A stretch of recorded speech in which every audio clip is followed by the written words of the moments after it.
Yo, what is going on, YouTube? It's Evictus here. And yesterday on the 21st, on Friday, we received some news from the Gundam Evolution website, and they dropped some patch notes for the upcoming patch on October 27th. This is really good news to hear from Bandai. They are finally releasing some official news regarding the patch, so let's dive right into it.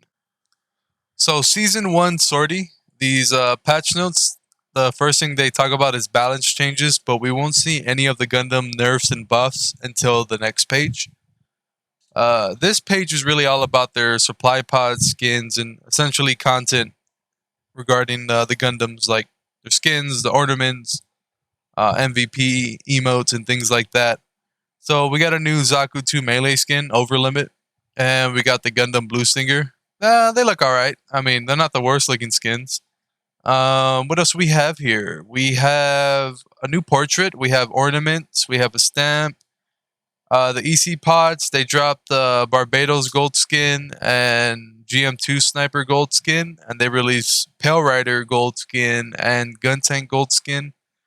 And then the EC pods, like the Unicorn Gundam and all that, they're gonna be removing them after the 27 update. So if you guys are trying to get anything from the EC pods, I recommend you really get into it right now.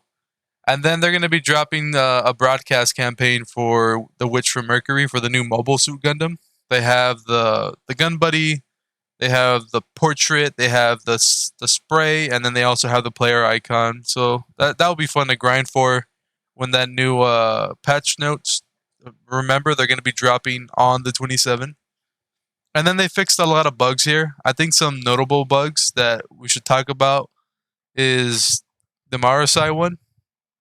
They fixed a bug where under certain conditions, units may continue to float in the air when hit by Marsa, which would essentially make you an easy target to kill. And it's just a bug that shouldn't happen. Once you get hooked, you should just fall to the ground immediately because that's how it should work, right? And then they fixed another bug with the G maneuver for Barbados. His Alaya Vinjana system. The attack may not occur in the direction of the reticle. So if I'm facing like my reticle here, it'll sometimes go off to the right slightly, which will really throw off aim. And other than that, let's see.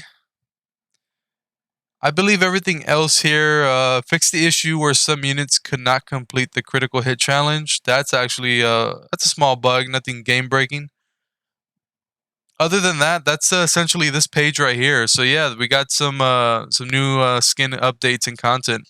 Pretty nice. All right, then let's transition over to the next page. All right, this is where we want to be. This is what you guys are looking for. That being said, let's really dive into this patch notes right here. So blah blah blah. Nothing really important here. They're just talking about the future. All right. Changes to Gundam, Axia, and zakutu melee. The impact of melee units, especially Gundam Axia and zakutu melee, on matches have been higher than expected, as they have a 2 to 3% higher win rate than range units, leading us to believe they need to be tweaked. These units have great abilities, but we must also consider the skill cap of the players using them as well. As such, we will only tune down their abilities slightly. I am so glad that they are not nerfing Axia and zakutu melee into the ground, because I think that would be a big mistake. But instead, they realize that their win rates are higher, and they do realize that they are overtuned. So they're going to slightly nerf them as time goes on, so they won't be so broken anymore, but they also won't be so overpowered anymore. So I think they're going down the right path with the rebalancing goals. And then they're also going to improve most range unit sustainability in battle, which is amazing. Because Zakutu range is fun to play, but he doesn't do too much damage, and he doesn't have a lot of ammo to get the kill. So it's always very difficult to really be annoying with Zakutu range all the time. Let's see. So the first person we have on this list, the G maneuver, his Hades, that's what it's called. They just reduce how long it lasts. So they lower the frequency of its use, its general performance, also outclass other range units, so it will not be receiving an increased main weapon ammunition count to the maintain balance. So he's going to be the only person who doesn't get increased ammo. They're going to leave his ammo alone. But the one thing they did increase, or rather buff, was his EMP grenade. It was never really that good.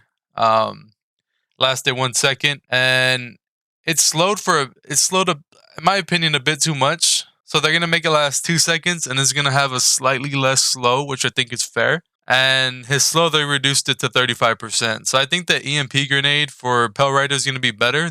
My only thing about the EMP grenade is that I wish you can actually throw it overhand as opposed to throwing it underhand. I don't know why, but the underhand throw is so lame.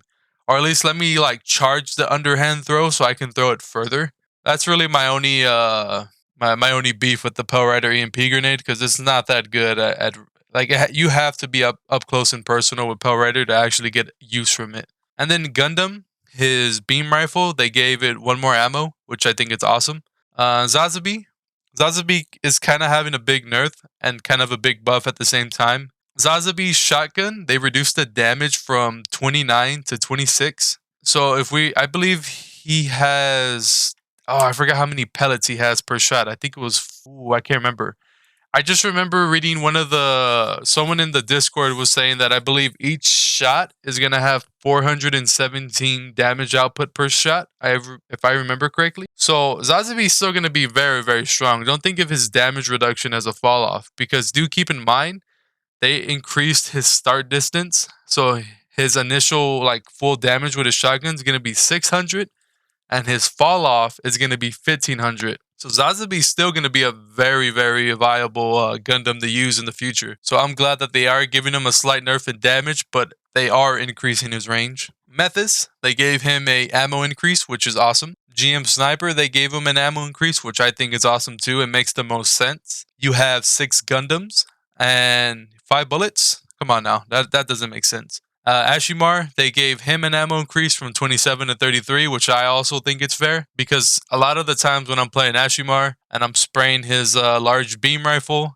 I feel like I need an extra burst or two just to really finish off a double kill, and sometimes it's really difficult to get that double. Dom Trooper, they gave him one more projectile.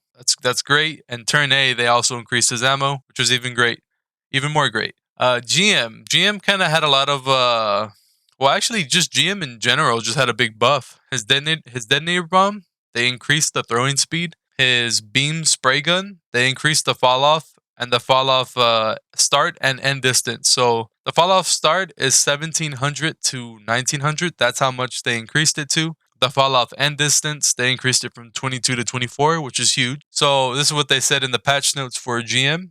As with the Zazabi, we foresee the GM shield breaking faster with the range units gaining additional ammunition, so we increase the range of damage fall off, allowing you to fight at a longer range than before. By changing the above, there will be a difference in the effective ranges of the detonate bomb and the beam spray gun, which were both often used at close range. To combat this, we will increase the throwing speed and range of the detonator bomb, allowing it to be thrown within the new effective range of the beam spray gun. That's awesome. Axia. Let's see. They did his GN sword. That's his rush and slash, where he charges it up and then he rushes and slashes you. You know, the big dash he has. So the ability that starts his combo, the GN sword rush and slash, deals 20% more damage in a certain time frame on average than expected. We made changes to bring it closer to our expectations. So they increased the cooldown of this ability to 10 seconds from 8. And they reduce the max damage from 350 to 300, which is still fair, because a full charge of the Russian slash, it used to do 350, so now it's going to be doing 300. And if you land 2 dagger headshots on that same person you did the Russian slash to, 300 plus 230, that's going to be 630, and then plus another 230 on top of that, that's going to be 860. So you can still Russian slash one person, double kunai headshot them, and they're dead. So the Axia nerf is lackluster at best, but they aren't nerfing them into the ground yet. They want to see if this changes win rates.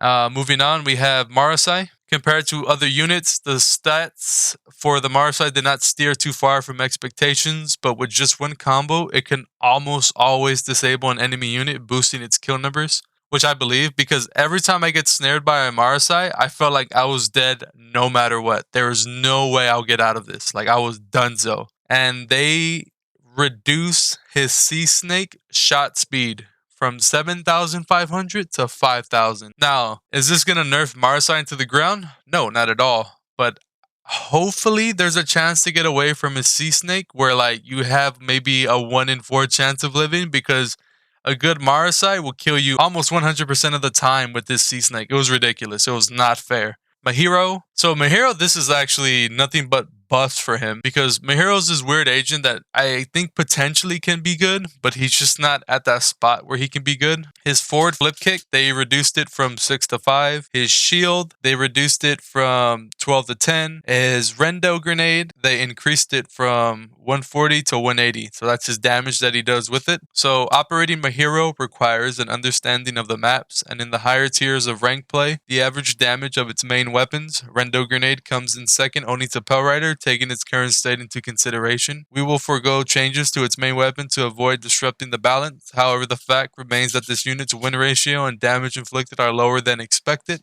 Therefore, we are implementing basic changes to improve its playability, such as reducing the cooldown for forward flip kick and Toroidal shield with internal mega particle cannon, and boosting the damage of its G maneuver. So basically all this is saying that he's not being used a lot and he's losing a lot, and they want to see him win more and be more aligned with the meta. And one of the main issues that I think they also should have did, they should have increased his gun ammo from 3 to 4 and see what happens there. And realistically, I think they should have increased his gun ammo from 3 to 6, just like Sniper, because Sniper, any 1100 unit headshot without and no armor or no nothing is dead on sight. It doesn't matter. 1100 is the headshot for GM Sniper 2. So he will take out all 800s, all 1,000, and all 1,100 Gundams, which is quite a bit of them. There's not many Gundams that are over 12 and 1,400 HP. So that just kind of gives you an idea of how powerful GM Sniper is. That being said, I don't know why they didn't increase the Mahiro ammo, but I guess they wanted to do these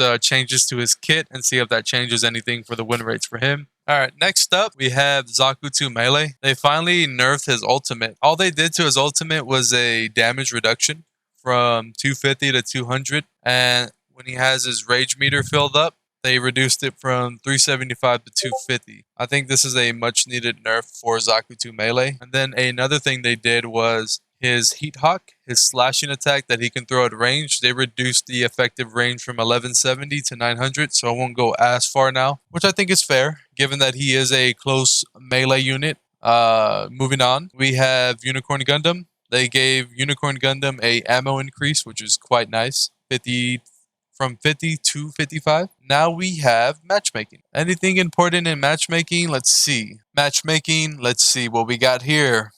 They're going to discontinue parting rating restriction for casual matches. So you have to be within 3,000 rating points of your friend if you wanted to play together. If you were too high of a rank and he was too low of a rank in rank play, you guys could not play casual matches, which is quite ridiculous. Then they adjusted the lever penalty. Basically, this is going to tell all the people who dodge in rank games, it's going to actually penalize them further. So they may have a longer ban time where they can't play the game, which I think is great. And then they're just going to talk about future changes and whatnot.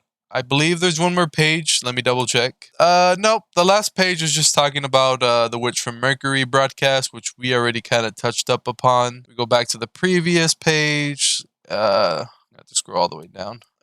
We are working on adjusting the matchmaking system, blah, blah, blah. But yeah, that's essentially all that's left for this patch notes here. All right, then, guys. Thank you for watching my patch notes video. Definitely hit the like button. Other than that, final thoughts. Do I have any final thoughts regarding the patch notes? There's 3 key things I like to say. One is about Axia and Zakutu Melee. I am glad they are giving them nerfs, but not nerfing them into the ground. I want to see Mahiro with a higher ammo increase for his gun. And last but not least, I want to see more bugs in future patches to be polished. Oh, and I'm going to add one more. Instead of 3, it's going to be 4. I also want to see the FPS optimization increase from 120 to 240. That's what I want to see. Other than that, this is going to be Evictus signing off. Take care.